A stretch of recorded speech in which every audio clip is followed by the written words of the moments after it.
ini kita dilayani oleh Ibu Ana Ho, ya. Beliau adalah istri dari Pak tentunya Yusuf Ho. Sama-sama Ho, ya.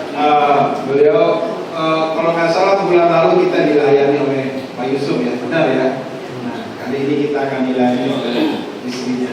Ibu Ana banyak berkecimpung, terlibat hebat ya kalau istilah terlibat hebat di pelayanan wanita bijak, dan tentunya saya percaya bukan wanita aja yang akan menjadi bijak, tapi juga para pria-pria juga bisa jadi bijak. Amin. 1, 2, 3. Aduh. Amin ya. Silakan Ibu Ana. Kami biasa panggil Kak Ana ya. Ya, selamat pagi. Terima kasih buat Ibu Naomi dan teman-teman yang melayani hari ini kita melayani Tuhan. Mari kita datang sebentar kepada Tuhan, sekali lagi kita berdoa. Bapa, di dalam nama Tuhan Yesus kami datang pagi hari ini Tuhan. Kami bersyukur untuk tubuh yang sehat, hati yang penuh dengan kehausan mau mendengar kebenaran-Mu Tuhan. Kami percaya Roh Kudus Engkau hadir di tengah-tengah kami, ada bersama dengan kami dan menolong kami untuk dapat memahami apa yang kami dengar dan terlebih lagi melakukannya di dalam hidup kami sehari-hari. Kami bersyukur di dalam nama Tuhan Yesus kami berdoa. Amin. Ya, selamat pagi Bapak Ibu. Jadi Bapak Ibu, saya adalah ibu rumah tangga. Saya senangannya masak, sedikit menjahit, ya. Lalu juga saya mengerjakan pekerjaan rumah sehari-hari. Tapi Tuhan memberikan ini kepada saya, yaitu menjadi yang tertentu. Apa itu menjadi yang tertentu ya? Kita mau baca sebuah kisah ya. Memang ini tentang seorang perempuan, tapi ini firman untuk semua kita tentunya ya, murid Kristus ya. Dan tidak kebetulan kita punya visi Abalov adalah menjadi murid Kristus lewat komunitas sejati. Ada yang ingat lanjutannya? Yang memancarkan gerakan kasih Bapa Surgawi untuk menghadirkan kerajaan Allah di dalam setiap bidang kehidupan. Ini bukan punya penatua, ini bukan punya founder, ini bukan punya jemaat Abalov, tapi ini adalah punya Tuhan dipercayakan kepada jemaat Abalov. Dan setiap kita yang duduk di sini harus menjadi yang pertama murid Kristus. Nah, kita akan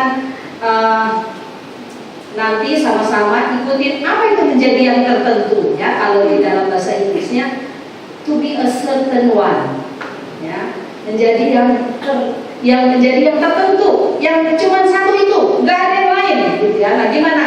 Kita akan belajar dari seorang yang ada tercatat di Kisah Para Rasul pasal 9 ayat 36 sampai 42. Kita baca sama-sama ya, masih pagi karena ini mendung. Jadi saya minta Bapak Ibu menyadarkan kesadaran kita bersama bahwa saya sedang ada di dalam ibadah, supaya badannya ada di sini tapi pikirannya nggak kemana-mana gitu ya. Kita baca sama-sama 2, 3. Di Yope ada seorang murid perempuan bernama Tabita. Dalam bahasa Yunani Dorcas. Perempuan itu banyak sekali berbuat baik dan memberi sedekah. Tetapi waktu itu ia sakit lalu meninggal. Dan setelah dimandikan, mayatnya dibaringkan di ruang atas. Lida dekat dengan Yope. Ketika murid-murid mendengar bahwa Petrus ada di Lida, mereka menyuruh 2 orang kepadanya dengan permintaan, segera datang ke tempat kami. Maka bergemaslah Petrus dan berangkat bersama-sama dengan mereka.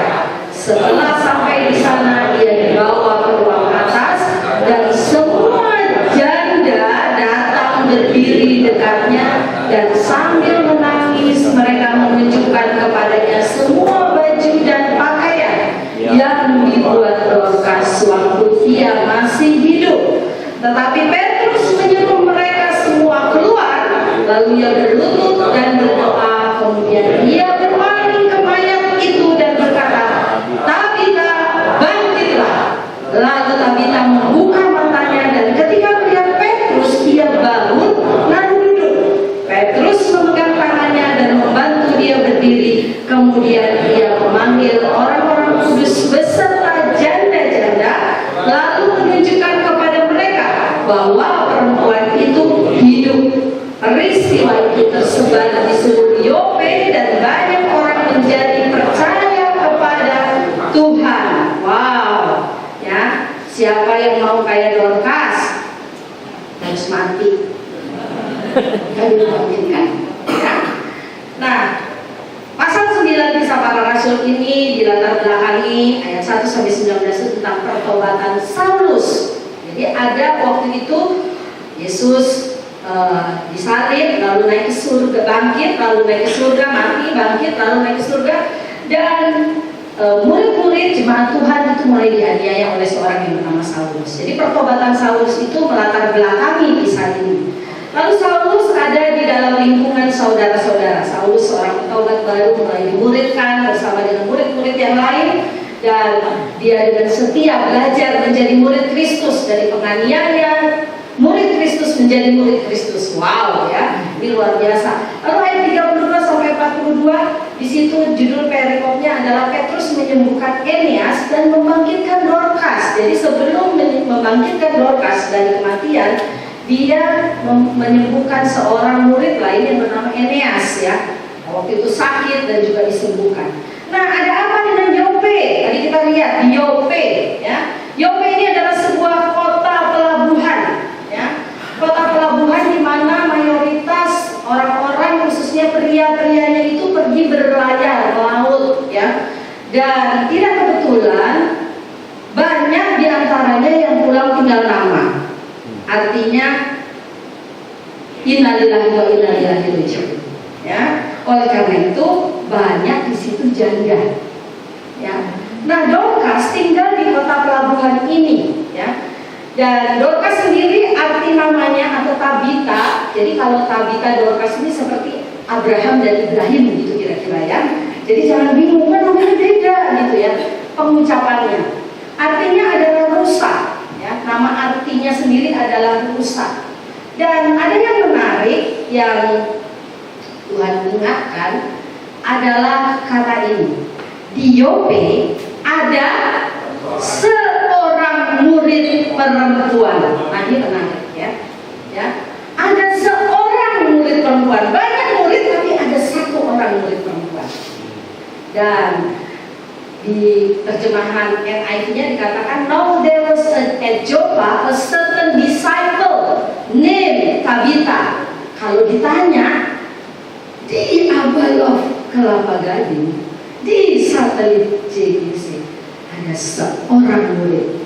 Apakah namamu yang disebut? Oh iya, ada muridnya namanya Budi Setiawan. Oh iya, ada muridnya namanya Tommy Panau. Saya mah kayaknya tidak terlalu jelas ini apa bukan. A certain disciple, murid yang tertentu, orang yang tertentu, named Tabitha, which by interpretation is called Dorcas. This woman was full of good works and alms deed which she did. Jadi ada sesuatu yang khusus yang dilakukan Dorcas yang tidak dilakukan oleh orang lain. Ya, nah kita akan melihat bagaimana menjadi yang tertentu. Menjadi yang tertentu adalah harus menjadi orang yang tertentu. Kita ada di waktu tertentu dan untuk tujuan tertentu. Berapapun umur kita, ya, selama hayat masih di kandung badan, artinya ada kesempatan. Ya, artinya saya bisa jadi yang tertentu. Ya, dan saya percaya semua kita tidak terkecuali bisa jadi yang tertentu. Ya.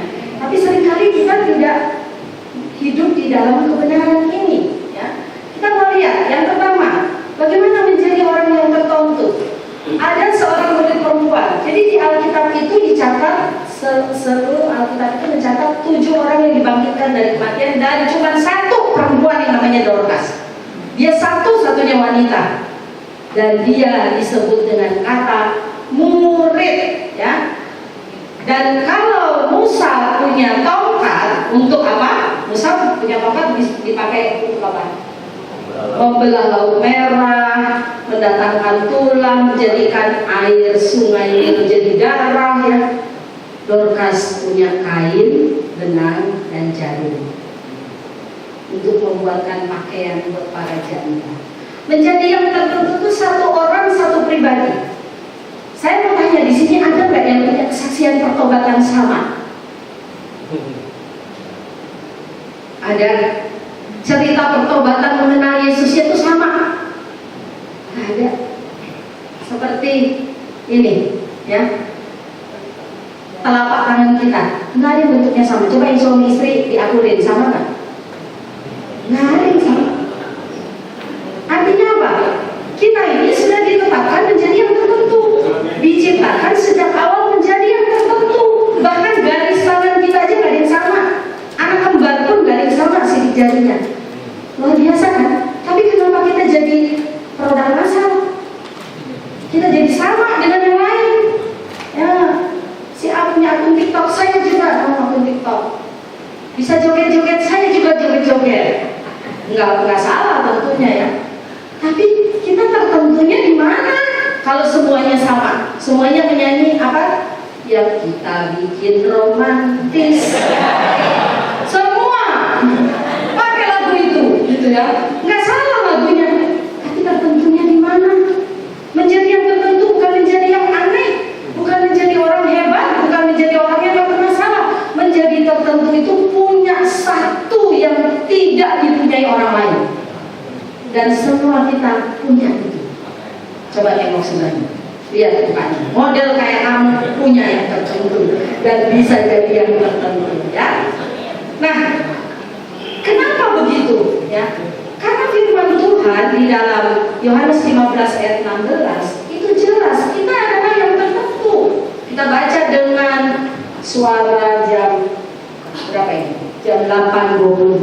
Oke, 1, 2, 3. Bukan kamu yang memilih aku, tetapi akulah yang memilih kamu. Aku telah menetapkan kamu supaya kamu pergi dan menghasilkan buah, dan buahmu itu tetap, supaya apa yang kamu minta kepada Bapa dalam namaku diberikannya kepadamu. Jadi kata memilih ini adalah perkataan Tuhan Yesus, loh. Ya, itu eklegomai, yang artinya adalah Tuhan memilih, tetapi tergantung kita meresponinya. Ada orang yang dipilih tapi tidak meresponi, ya.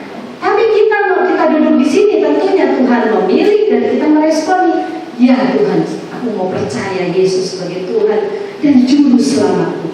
Ada yang karena disembuhkan, ada yang karena ditolong dari masalah. Tapi kayak saya, nggak ada apa-apa. Saya percaya Yesus sebagai Tuhan dan Juru Selamat dalam hidup saya. Saya itu guru sekolah minggu loh. Kurang dosa apa? Ya, saya bangun pagi jam 5 melayani anak-anak sekolah minggu. Bertahun-tahun saya bendahara sekolah minggu waktu itu di gereja dekat rumah saya. Tapi waktu saya jalan pulang ngajar sekolah minggu, ada suara di hati saya berkata, kamu seperti orang buta sedang menuntut orang buta. Maksudnya, dan saya mulai masuk di dalam perjalanan pertobatan saya. Saya nggak bertobat di KKN, Bapak Ibu, saya bertobat di pinggir jalan gitu. Saya cuma tahu, itu kayaknya saya orang buta. Saya menuntut orang buta. Anak-anak ini juga mungkin belum kenal Tuhan. Sampai akhirnya 8 November 1988, saya mengambil keputusan menjadi grad sekolah waktu saya SMA. Tapi perjalanan saya sebagai murid Kristus terus berjalan. Ya, jadi di sini Tuhan menetapkan, aku yang memilih dan Dia yang menetapkan. Nah, kata menetapkan itu artinya adalah menempatkan, ditempatkan. Jadi kalau Bapak Ibu ada di satu keluarga itu Tuhan menetapkan. Coba kalau yang suami istri lihat suami atau istrinya bilang nggak salah sih, kamu sudah ditetapkan, ya dalam pernikahan sebagai anak di keluarga. Saya ditetapkan, ditempatkan oleh Tuhan. Ya, nah, dan meminta kepada Bapak ini seringkali diterjemahkan minta mobil, minta rumah, itu bukan.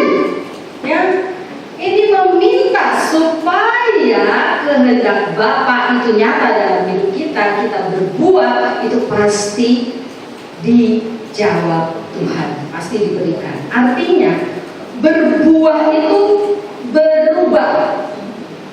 Coba ulangi sama-sama. Berbuah itu berubah.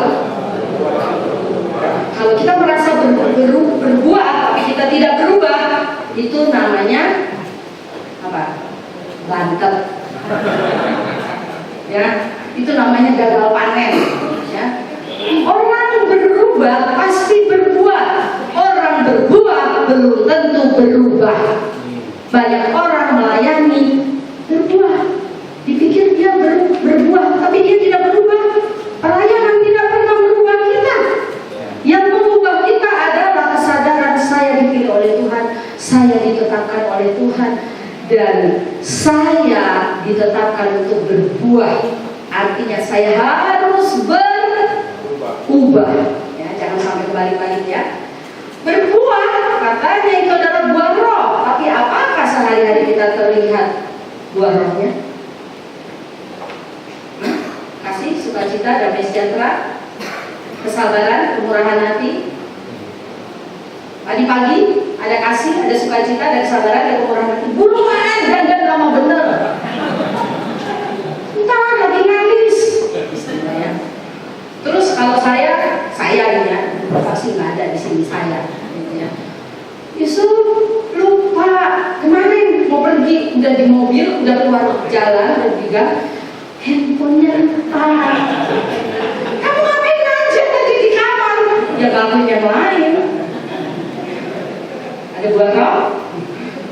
Terus jalan, tiba-tiba di jalan ini kita mau ke arah Kebun Sirih, tiba-tiba di jalan ini itu kedengaran bunyi lonteng gitu. Kayak kaleng jatuh gitu. Saya nggak mikir apa yang jatuh ya. Ternyata plat mobil bagian depan jatuh. Ya, karena ikutannya lepas. Gitu ya. Nah, terus Yusuf tuh dengan tenangnya, ya suami saya kan mukanya senyum terus ya, ada juga dia begitu sekarangnya. Ya. Terus Yusuf dengan tenangnya bilang gini, platnya jatuh. Hah? Platnya jatuh? Saya udah langsung. Ibu-ibu tuh suka gitu, panik duluan baru mikir, gitu ya. Platnya jatuh, terus dia jalan, ambil ke belakang, terus dia bawa lagi dengan tenangnya. Kok saya tuh mikir gitu ya, saya bilang Yusuf, saya tadi hampir nggak sabar. Kok kamu bisa ya? Udah jauh begitu baru tahu, gitu ya. Udah bagus tahu kan mestinya kan? Saya lebih nggak ngerti, tapi saya nggak sabar. Betapa sulitnya kita melakukan buah-buah roh itu, betapa sulitnya hidup kita itu begitu. Akhirnya saya ingat banget kemarin Yusuf dengan barang saya terus, yuk kita berdoa yuk supaya kita sabar satu sama lain. Ya udah, kita hari ini kita sabar satu dengan yang lain. Kita belajar berubah, menghasilkan buah roh kesabaran. Berbuah itu enggak cepet loh Bapak Ibu. Kalau ada buah yang tahu hari ini ditanam besok keluar buahnya, kasih tahu saya. Buah apakah itu? Enggak ada. Perlu waktu. Saya punya tanaman songkit ya, udah seneng berbunga gitu ya, mulai ada benihnya gitu. Si kucing pipis di sini. Matilah dia sampai pohon-pohonnya mati semua. Saya tunggu lagi, tanam lagi, berbuah lagi, nggak gede-gede, bantet, kurang pupuk ini ya, atau kebanyakan air gitu ya. Berbuah itu perlu waktu. Jadi tepuk sebelahnya. Ayo kita berubah supaya berbuah. Tapi perlu waktu dan perlu orang untuk kasih tahu kita bahwa kita perlu berubah. Ya. Jadi Tuhan itu tidak menilai kita dengan prestasi kita, dengan apa yang kita lakukan, dengan kehebatan kita, segala sesuatu yang bisa kita lakukan. Loh. Nanti pulang Tuhan cuma tanya, kamu sudah lakukan perintahku belum? Apakah kamu melakukan perkataanku? Kalau tidak, Tuhan akan bilang, aku tidak mengenal kamu. Tuhan kan mau saya KKR 5.000 orang jatuh semua, nggak saya apa-apain. Nggak tahu ya Tuhan, aku tidak kenal kamu. Yang dikenal oleh Tuhan adalah yang mengenal Tuhan. Kalau Anda tidak mengenal Tuhan, Anda tidak dikenal sama Tuhan, mungkin dikenal seluruh dunia, tapi Tuhan nggak kenal. Kamu adalah pembuat kejahatan. Jadi status, prestasi, pelayanan, semuanya itu merefleksi kita. Ya. Tadi kan Pak Tommy mau memperkenalkan, kalau yang itu lain memperkenalkan. Saya dijaga-jaga, ternyata keluar juga. Ya, saya di pelayanan wanita bijak. Buat saya itu bukan yang tertentu, membuat saya tertentu, bukan. Itu cuma kepercayaan sementara yang Tuhan percayakan kepada saya. Yang membuat saya jadi yang tertentu adalah kalau saya terus bertumbuh mengenal Tuhan. Kemarin di sebuah pernikahan saya ketemu banyak sekali teman-teman yang manusia purba abano, yang zaman dulu banget gitu ya, gitu ya. Bisa terasa gitu loh. Ada yang kiku, ada yang menyapa itu tidak plong gitu ya. Saya bingung gitu ya. Padahal sebetulnya kalau abalo itu dari sejak saya join berjemaat di sini tahun 91, itu rasa kekeluargaan itu yang paling kuat. Dan saya paling suka di sini, kayak keluarga gitu ya. Serasa tadi saya ngomong sama Yudi, serasa di hall A, Speed Plaza. Nah, cuma bedanya di sini dingin, dulu di sana panas. Gitu ya. Nah, kita mestinya balik kepada motivasi kita. Adakah kita tahu bahwa Tuhan memilih saya, Tuhan menetapkan saya meresponi pilihan Tuhan, itu artinya tanggung jawab saya setelah Tuhan memilih saya dan saya meresponi panggilannya adalah melakukan apa yang Tuhan katakan, ya. Dan melakukan yang Tuhan katakan membuat kita berbuah, ya, dan sudah pasti berubah. Yang kedua, kita hidup di waktu yang tertentu. Nah, di ayat 37 Kisah Para Rasul 9 tadi katakan, tetapi pada waktu itu Dorcas ia sakit lalu meninggal, dan setelah dimandikan mayatnya dibaringkan di ruang atas Lida dekat dengan Yope. Ketika murid-murid mendengar bahwa Petrus ada di Lida, mereka menyuruh 2 orang kepadanya dengan permintaan, segeralah datang ke tempat kami. Ya, permintaannya bukan bangkitkanlah Dorcas dari kematian, enggak, segera datang. Kenapa? Karena murid-murid memberikan kesempatan untuk Petrus bertanya sama Tuhan apa yang harus dia lakukan. Ada waktu yang tertentu. Ya, saya menghitung umur saya. Kata Alkitab di Mazmur 90, umur manusia berapa tahun? 70 tahun. Kalau misalnya bisa lebih, 80 tahun. Kebanggaannya apa? Kesusahan dan penderitaan. Hah? Salah pun saya percaya Yesus. Enggak. Kebanggaan kita adalah kesusahan dan penderitaan kalau Tuhan ada di dalam kesusahan dan penderitaan itu. Perhatikan orang dulu ya, papa mama saya di sini ada bapak mamanya Suhandi ya. Bapak ibu saya paling sering cerita kesusahannya. Zaman Jepang dulu, zaman Jepang gitu ya, saya nggak bisa bayang. Bapak ini pakai baju karbon digigitin kutu, saya tambah nggak punya gambaran gitu ya. Susah, itu paling susah. Mendingan zaman Belanda, lebih nggak ngerti lagi, lebih jauh lagi gitu ya. Tapi kenapa itu yang diceritakan? Kalau kita tidak punya Tuhan, kesusahan dan penderitaan adalah kesusahan dan penderitaan. Tapi kalau kita punya Tuhan, itu menjadi sebuah cerita. Ada waktu tertentu, ya. Nah, Dorcas itu sakit dan meninggal, dan dia punya banyak hal yang dia lakukan untuk orang-orang yang ada di sekelilingnya. Dan tentunya kehadiran orang-orang yang datang di dalam sebuah kedukaan itu menunjukkan siapa orang itu. Ya, saya paling sedih kalau rumah duka sepi. Ya, nah ketahuan deh ini orang ngapain aja seumur hidupnya, dan ternyata umurnya banyak. Ya, tapi kok sepi, nggak ada yang datang. Ya, jadi ini ramai di rumahnya ya. Dan waktu itu menjelaskan tentang bahwa kita ini ada di masa tertentu saja. Setiap orang ada masanya, setiap masa ada orangnya. Ya. Efesus 5 ayat 15-16. Karena itu perhatikanlah dengan seksama bagaimana kamu hidup. Janganlah seperti orang bebal, tetapi seperti orang bijak, dan pergunakanlah waktu yang ada, karena hari-hari ini adalah jahat. Hari-hari ini jahat. Karena itu mengacu kepada ayat-ayat sebelumnya bagaimana kita sebagai anak-anak terang mestinya hidup. Ya. Lalu perhatikanlah dengan sesama. Ini adalah sebuah peringatan. Kalau di dalam bahasa aslinya ini artinya exactly, accurately, diligently. Jadi kita harus dengan rajin memperhatikan dengan sesama. Siapa? Hidup siapa? Hidup saya. Jadi kita yang harus masuk ke lie detector itu. Kita yang harus periksa diri, bukan orang lain. Ya, kayak saya tadi kan gampang banget. Yusuf, kenapa udah jam begini baru tahu platnya jatuh? Gampang kan melihat orang lain kan? Padahal kalau saya masuk ke detektornya Tuhan, lalu sendiri ngapain? Duduk di situ. Lu kan penolong, mestinya kan lu nolongin. Nah kan gitu kan? Jadi kita diminta untuk memperhatikan dengan seksama, memperhatikan dengan rajin hidup kita. Setiap hari kita mesti periksa diri. Nah, bersyukur kita punya detektor yang terbaik, itu Roh Kudus yang selalu mengingatkan kita. Kita perlu belajar firman Tuhan. Kita perlu membaca supaya kita bisa hidup tidak seperti orang bebal. Orang bebal itu orang yang dikasih tahu kamu berubah, gitu ya. Ada jauh di luar sana, di sini nggak ada ya.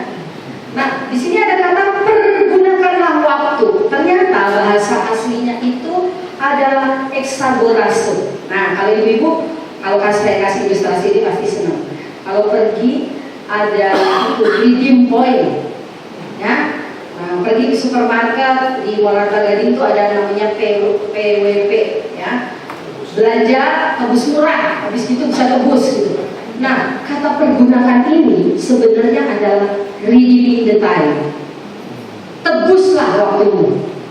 Artinya kita mesti hitung mundur hidup kita. Saya hari ini melakukan firman Tuhan nggak ya?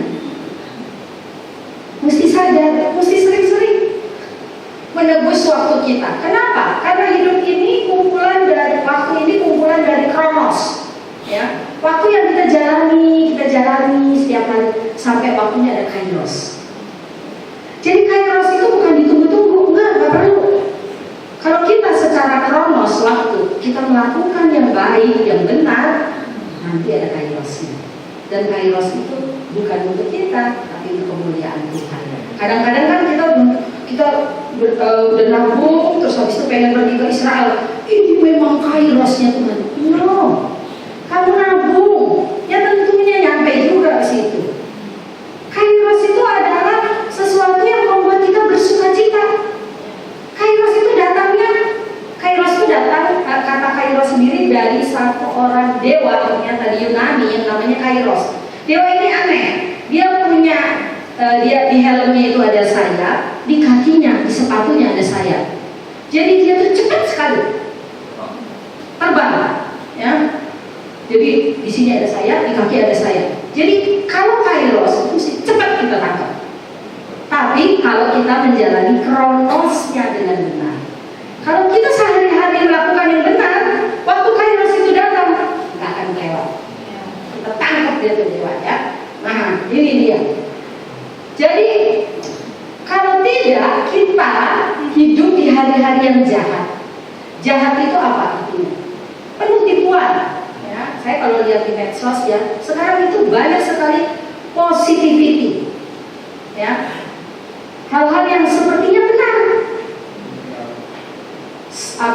self love, mengasihi diri, gitu ya.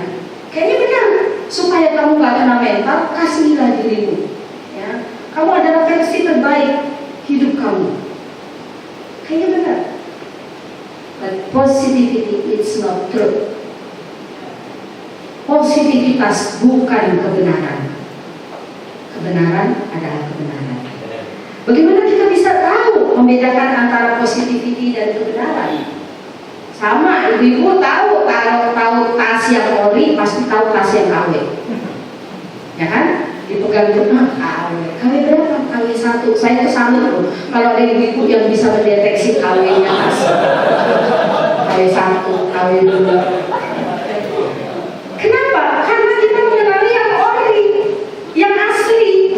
Kalau kita mengenali suara Tuhan, kalau kita makin kenal Dia, waktu suara lain, waktu pikiran lain datang, ini bukan yang asli, gitu ya. Jadi harus mengenali suara Tuhan. Yang ketiga, untuk tujuan tertentu, for a certain purpose. menikah dengan Yusuko, pernikahan kami punya tujuan dan hanya bisa terjawab, tercapai karena saya menikah dengan Yusuko. Kalau saya menikah dengan yang lain, beda lagi tujuannya.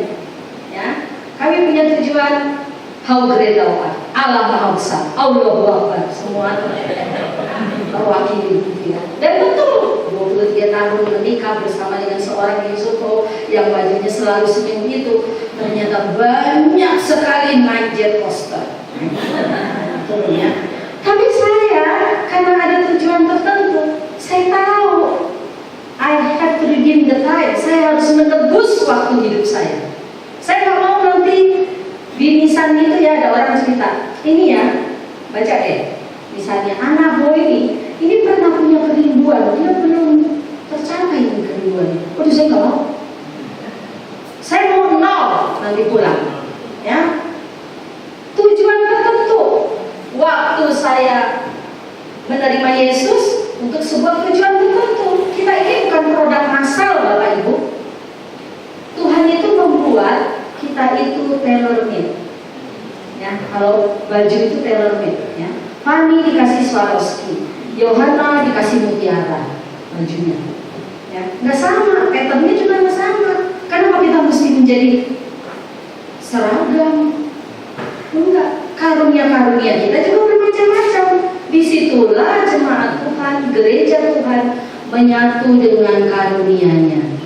Bahkan firman Tuhan berkata, yang paling tidak terhormat yang paling mendapat tempat yang terhormat. Coba Bapak Ibu perhatiin, kalau nggak buang angin aja sehari, rasanya kayak apa? Kembung ya, cari obat, gosok-gosok segala macam minyak digosok supaya keluar, cuman buat keluar angin. Itu kan kelihatannya tidak terhormat ya, keluar ke tempat yang tidak terhormat. Tapi kita perlu menghargai itu buang angin. Sama di jemaat juga begitu. Tidak ada yang menonton, tidak ada yang jadi penonton, tidak ada yang cuma duduk di kursi. We can do something. Karena kita adalah orang yang tertentu. Nah, kita mau lihat tujuan yang tertentu, ya. Apa itu tujuan yang tertentu? Di dalam Efesus 2 ayat yang ke-10 itu dikatakan, karena kita ini buatan Allah, diciptakan dalam Kristus Yesus untuk melakukan pekerjaan baik yang dipersiapkan Allah sebelumnya. Ia mau supaya kita hidup di dalamnya, ya. Jadi ada hal yang menarik ya, buatan itu, kita ini buatan Allah. Buatan itu di dalam bahasa aslinya itu adalah poema. Dari kata itu keluarlah poem, puisi. Adakah satu puisi yang sama? Puisinya Khairul Anwar, coba. Masih ingat gak? Ini kayaknya ada, masih era-era zaman Khairul Anwar. Apa yang paling terkenal? Puisinya kan Khairul Anwar tuh aku, ya. Ada lagi? Enggak. Jadi Tuhan menciptakan kita tuh kayak lagi menulis puisi. Kita ini puisi. Ceritanya, rasanya, bahasanya, kata-katanya cuma buat kita. Yang lain gak ngerti. Puisi itu sangat personal. Puisi itu sangat pribadi. Tuhan itu sangat pribadi, ya. Kita ini adalah puisinya Tuhan untuk melakukan pekerjaan baik. Nah, ini Pak Elcid, saya ingat banget pernah khotbah ini. Agathos Ergon, pekerjaan baik. Dan itu pekerjaan baik saya beda sama Naomi, ya. Yang minggu lalu sampai kecapean melayani kakak-kakaknya. Saya mah dengar ceritanya dia udah capek, apalagi ngelakuin. Ya. Tapi dia melakukannya dengan sukacita walaupun capek. Hari Senin ya kita teleponannya sampai nggak bisa bangun ya, jadi sleeping beauty, tidur terus ya. Nah, tetapi pekerjaan baik ini bedanya apa? Banyak orang Kristen rajin melayani. Apakah itu Agathos Ergon? Rajin baik belum tentu benar. Kalau kita melakukan yang Tuhan katakan, itulah Agathos Ergon. Kenapa? Dia mau, Tuhan mau kita hidup di dalamnya. Di dalam apa? Pekerjaan baik. Pekerjaan baik apa? Di dalam Kristus Yesus. Kenapa kita perlu melakukan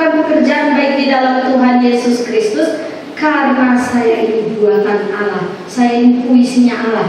Saya hidup untuk puisi itu jadi. Saya ulang lagi ya. Hidup saya adalah untuk puisi itu jadi. Nanti kalau saya sudah tarik nafas terakhir, ada puisi itu dibacakan. Mungkin dibaca malaikat ya, tapi ada puisi. Saya pulang ke surga sebagai puisinya Allah. Wow, saya tahu puisinya bagus, jangan gemetar aku karena aku ketakutan. Isinya cuma ketakutan aja gitu ya. Jangan ya. Nah, Tuhan mau kita hidup di dalam setiap pekerjaan baik itu ya. Saya sejak ada di jemaat ini, bahkan sebelumnya waktu saya bertobat, saya mengenal yang namanya pemuritan itu di dalam kelompok tumbuh bersama ya. Setelah itu ikut dulu namanya pengarahan awal ya. Ketahuan ya, ini produk jadul banget gitu ya. Tapi saya belum terlalu jadul dibanding yang dari Gang Anjing ya. Yang dari Gang Anjing itu namanya Gang Anjing tuh sebelum Speed Plaza. Saya masih mending Gang Lilin ya. Ini nyata daripada Dok Kevin ya.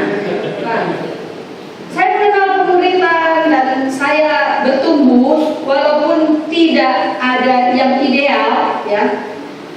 Tapi saya tahu ini adalah satu-satunya cara untuk membuat saya berubah. Gak ada cara lain. Ini satu-satunya cara. Ya. Di Alkitab cuma ada kata murid. Murid itu matetes. Ya, Dorcas itu disebut matria karena murid perempuan. Ya. Artinya apa? Dia mau belajar. Kalau murid udah mau belajar, bukan murid lagi. Itu pasti di DO kalau dari sekolah. Murid nggak mau belajar. Kita banyak kali kita bilang murid Kristus, kita nggak mau belajar lagi. Udah Tuhan, cukup sekian dan terima kasih. Saya sudah sering diomongin di gereja, saya sering gak dihargai di gereja, saya gak dianggap, skill saya gak dipakai. Ya, cukup. Saya cukup, tidak perlu jadi murid. Terserah dulu aja. Kita tidak menjadi yang tertentu. Saya belajar di pandemi kemarin. Seorang teman lama, kalau beberapa Bapak Ibu tahu Ratnawati Sutejo yang melayani di Precious One. Dari dulu waktu sama-sama full time tuh punya kesukaan sama. Itu prakarya, ya. Kawin lah, apalah semua digarap gitu ya. Terus dia hubungin saya, Kak lagi ngapain? Waktu itu kan kita di rumah aja, yang nggak ada kerjaannya. Ya nih lagi bingung, Kak nyulam yuk. Dia nyulam, saya juga nyulam. Kita beli kain baju ya. Dia menginspirasi pertama kali ini ya. Saya bikin taplak ini buat tutupan apa ini ya, printer kalau salah di rumah ya. Nah saya jahit terus, Kak bikinin aku. Oke. Mulai bikin. Nah ini saya bikin yang sebelah kiri itu buat Ratna. Dia jadiin table runner ya, dia mau suka yang gitu-gitu. Lalu dari situ Tuhan mulai taruh di hati saya. Gak ada kerjaan kan waktu itu ibu-ibu jadi semua di rumah itu bisa masak, segala masakan di restoran bisa dimasak di rumah. Gara-gara pandemi. Karena semuanya belajar dari YouTube, bahan dibeli online. Waduh, waktu itu luar biasa ya. Nah, saya diberikan Tuhan mulai membuat taplak kecil ya dari kain baju. Kain baju tuh biasanya kalau orang Chinese Toto tuh buat mayat ya, buat kebukaan, dan kain baju karena itu murah. Lalu saya mulai menggambar dan saya mulai menuliskan. Saya mulai, kalau Tuhan ingetin si A, saya tanya, kamu ayat emasnya apa? Saya sulam ayat emasnya. Enggak semua teman loh. Jadi ibu jangan bilang, kok saya nggak dapat? Enggak semua. Sampai yang paling kanan itu saya kirim buat teman di Belanda ya, saya diingetin. Terus saya sertakan dengan surat ya, surat kasih, saya doakan. Nah Dorcas melakukan hal yang tertentu untuk tujuan tertentu. Tujuannya apa? Janda, dihibur. Dan kita berkata ada baju dan pakaian. Saya bedanya apa ya baju sama pakaian? Kalau kita baju sama pakaian sama ya, baju ya pakaian, pakaian ya baju.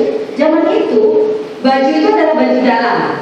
Kalau perhatikan zaman dulu ya, orang-orang Yahudi itu pakai baju dalam, itu pakai jubah, pakaian itu jubah.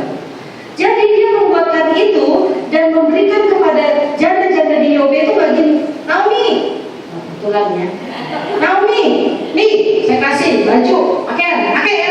Nah begitu caranya.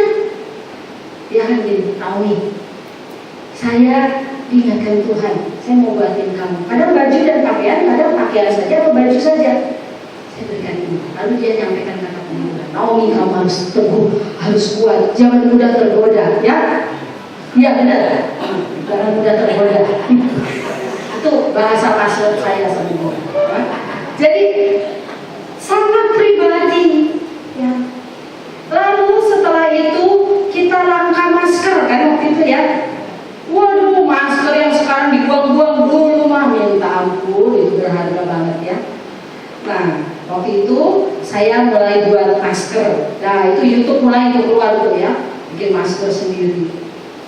Ya kalau lihat sekarang mah aneh banget ini masker ya. Tapi ya saya bersyukur. Dan waktu itu di Agar Wanita Bijak juga membuat masker ya. Maskernya polos, masker kain. Terus Tuhan bicara, disulam. Wah, kaya dong ke anak ini. Saya tidak ambil satu rupiah. Saya tahu ini adalah waktu tertentu untuk saya melakukan buat Tuhan. Bahkan bukan buat mainan wedding, bukan. Masker itu betul-betul mengubah hati saya. Jadi saya, ibu-ibu mungkin berpikir ya, saya kan nggak hobi gitu-gituan ya. Tapi saya juga bukan hobi. Tapi saya melakukan itu sukacita sekali, happy banget, ya. Itu gambarnya dari mana? Pengarang tiba-tiba bisa gambar. Nah, itu dia, ya. Jadi Allah itu adalah sumber kreativitas. We can do all things through Christ who strengthens me. Itu 10 finger prayers. 10 doa 10 jari. I can do all things through Christ who strengthens me. Ingat itu. Mau jadi yang tertentu, kita pasti harus jadi yang tertentu Bapak Ibu. Karena nanti waktu pulang pasti bilang, kamu Tommy Pangam.